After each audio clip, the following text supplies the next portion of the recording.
Morning, everybody. Michelle is here. Michelle is here on a Monday. Whoa. June the 29th, 2026. Monday. I'm sure most people called out. Most people are not going into work because it's Monday. And even if they weren't at work on a Monday, they probably won't get anything done. How about that? That has been my experience with all of this. Monday has always been, a day where people snap and lose their minds. But anyway, I want to come on through on Monday, and just share and do some contemplation, cultivation, not ruminating unless it's positive rumination. And there is a such thing as neutral positive rumination. But in most cases, we're working on the criminal, negative aspects of thinking. We're ruminating in a negative way where it's harmful to the consciousness. And so that's something to avoid altogether, if at all possible, or at least be aware that that's what you're doing, that you're ruminating over negative events because of the power of that energy. The energy of your thoughts. And so I was thinking, if you see me wearing the same shirts and stuff like that, I got a lot of my stuff packed because I moved.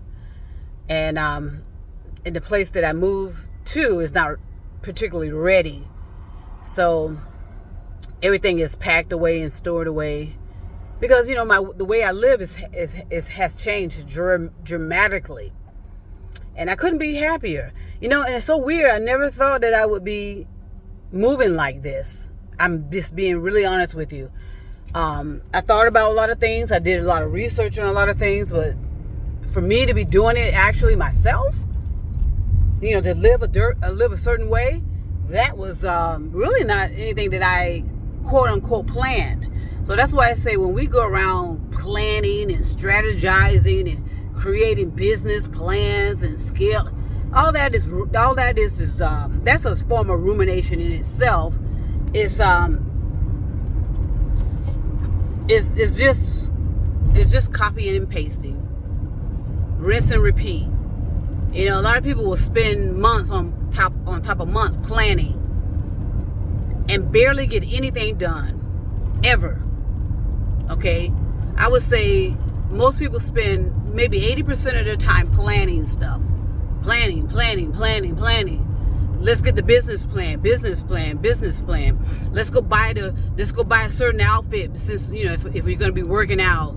Okay, let's do this, let's do that. Let's change the way let's go buy a $1 billion worth of food, and so that we can that now that's rumination.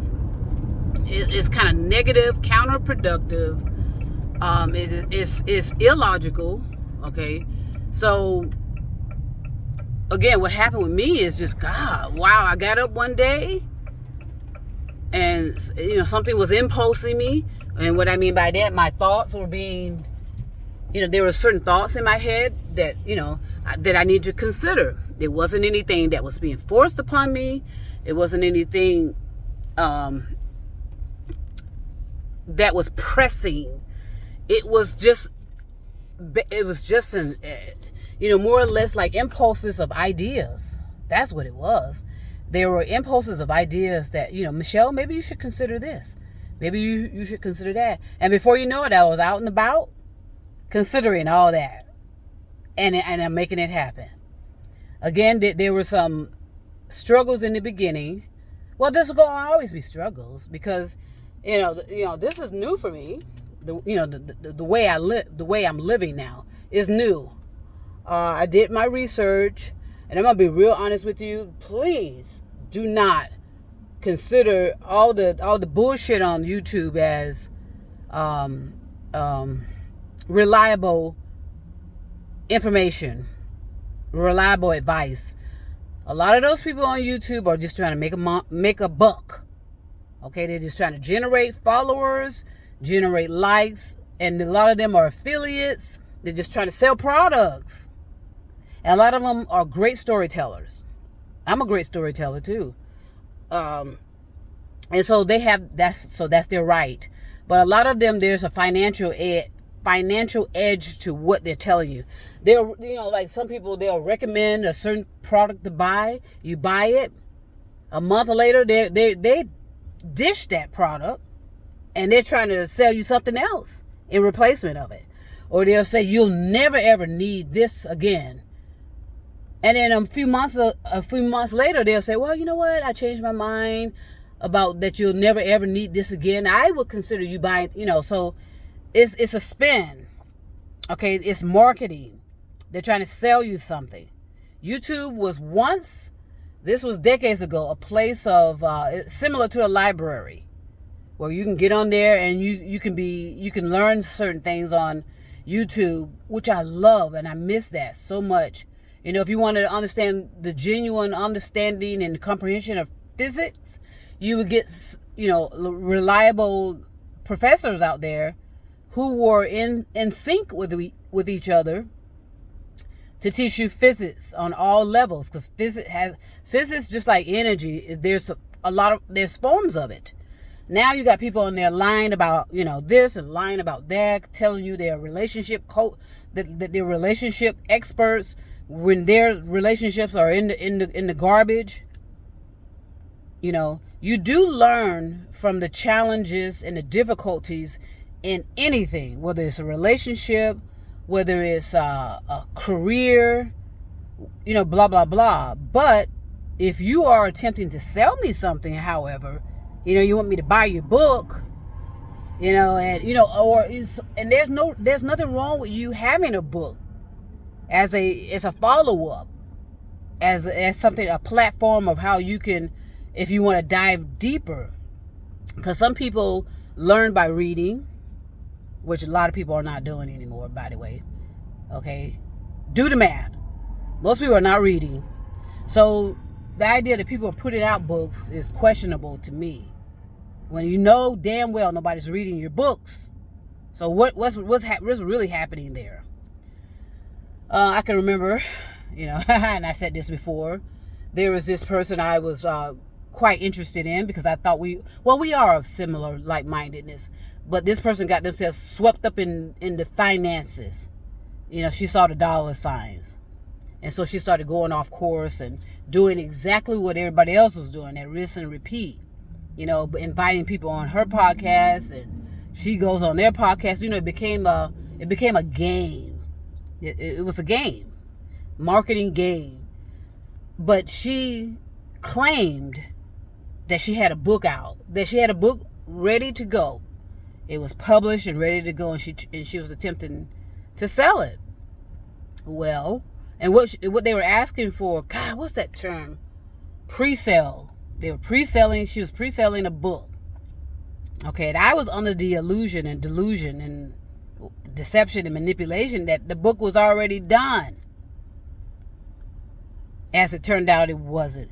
What this person was doing, just like everybody else is doing now, they want to build up enough pre-sales, and then they'll do the book. And usually the book is mediocre at best. Okay? Games. So YouTube has lost that edge, where it's nothing more, nothing less than a marketing nightmare, affiliate nightmare. Everybody's just trying to sell. You got Amazon. Amazon is probably the most, that monopoly obsession they have, that monopoly addiction Amazon has, that's going to come back and haunt so many people, including Amazon itself. So,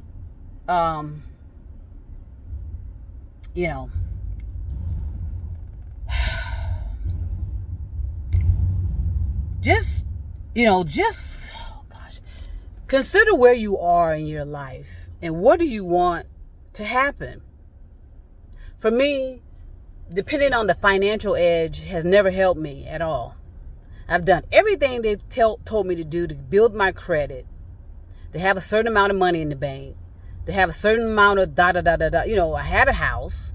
I had a condo. I don't have those things anymore. But it did nothing to, there was no benefit to my credit at all. No benefit at all. And I know certain demographics are, or I'll say this word, are scaled differently when it comes to credit. We all know that. We all know it. You know, certain people get bent. Like I told you one time, I had a friend. She had a house.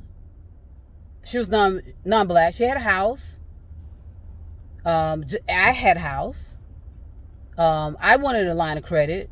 She never asked for a line of credit. And guess what? They sent her a $30,000 check in the mail. She didn't ask for it, for a line of credit. For me, I was denied. That is what's happening. That is what is happening.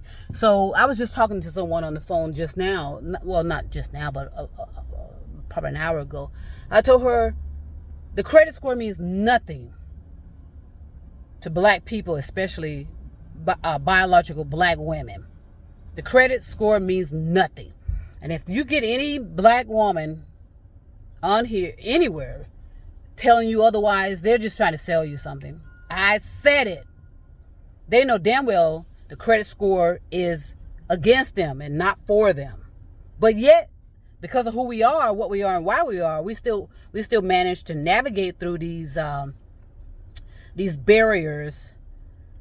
And a lot of us are living a pretty good lifestyle. All of us are going to have credit issues, regardless of. I had a great job. I told you I had a house. I paid all my bills on time. There was no benefit to that. And I attempted, when I had my house, I wanted to do some home improvement. And I reached out to my bank. Had not been late. And then the reason they're trying to use something against me that happened over 20 years ago, maybe 25 years ago, when I was in my 20s, where I made some mistakes with my credit. They're trying to use that against me. Are you kidding me? So we all know that, like I said, all that stuff is against us. And when I say against us, I'm talking about the biological black woman. Okay, the credit score is not for us. And so, again, you're going to get some people out there that's lying to you. We just know how to, we're just resilient and we persevere. That's part of our innateness. That's why we are innately inclined. We're a group of innately inclined biological women, biological black women. Okay, that's what I represent because that's what I live. That's my experience. Some of us are lesbians. Some of us are bisexual. Some of us are heterosexual. And then some of us are all these other parameters out there as to how they identify themselves. But the core of what they are biological black women. That's the core of who they are. That's what I represent. That's my experience. And that's what I offer to others. Okay. And so let me explain to you what it means to be a biological black woman. A biological black woman, if she's happy, the whole world is happy. The whole planet is happy. That's the power. Okay, a lot of people will say, oh, that's a lot of people will dismiss that. No, because the biological black woman cares about everybody. But the biological black woman loves to be around biological black women. We love to be around each other, by the way, despite what's said on the social media platform. Biological black women, we love each other. We love our company. We want people to leave us the fuck alone. Okay? We're that considered, quote unquote, 92%. We just want people to leave us the fuck alone. Okay, that's what we want. We love to be around each other.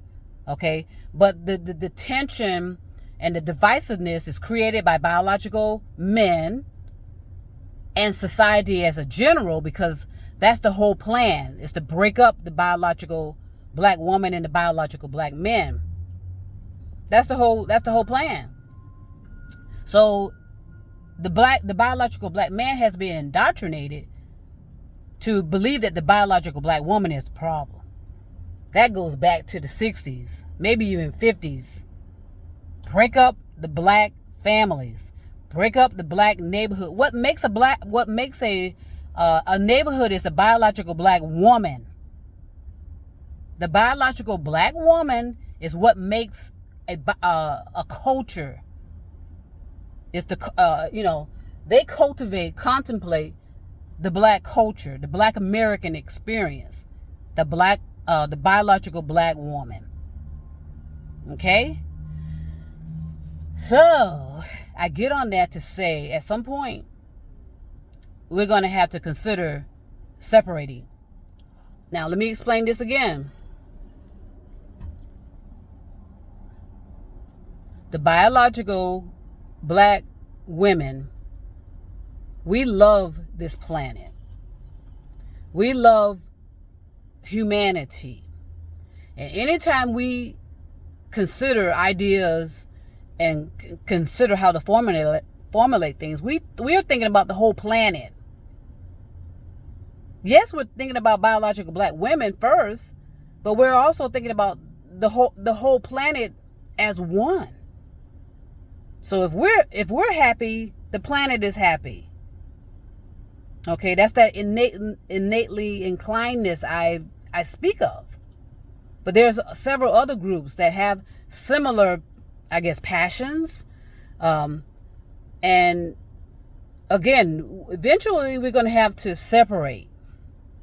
Okay, there's nothing negative about that.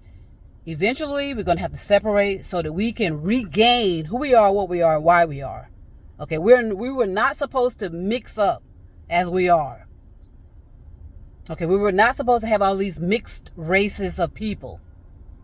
We were supposed to keep everybody in their own category, yet we support the whole. So in other words, biological black women, we put ourselves first. But if anybody needs our help for anything, we will gladly assist. And that's what we've been doing. It's been done unconsciously though. Okay? And so now with artificial intelligence is recognizing that. Okay?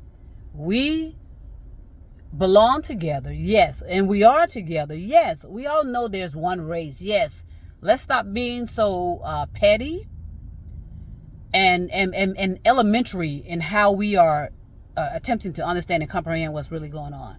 Okay? Let's advance our thinking to understand that, yes, as a biological black woman, I am the priority of my life.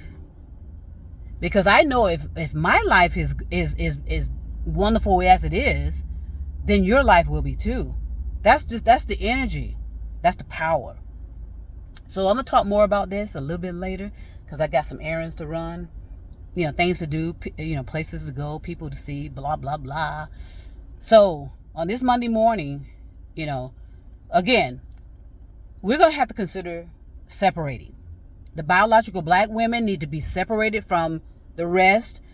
And the biological white women or biological Europeans going to have to consider the same steps to repair their category, repair their identity, and regain some logical, rational, and reasonable behavior and acting. Okay? This is not about divisiveness in a negative fashion. This is about bringing together positivity of like-mindedness. Okay, because I would be truly disrespectful if I said I understood biological men. I have no idea. And biological men do not understand women. They do not understand the essence of a biological woman. I would be disrespectful if I go around saying I understand the European culture. I have no idea what goes on in European culture. The Asian culture. That's why we're having so many issues, because we're trying to mesh each other together. We are supposed to be separate but equal. Separate but equal. Wasn't the Black Panther attempting to do that? And they got squashed for a reason. Separate but equal. Peace and love, universal love, and trust me, I will be back.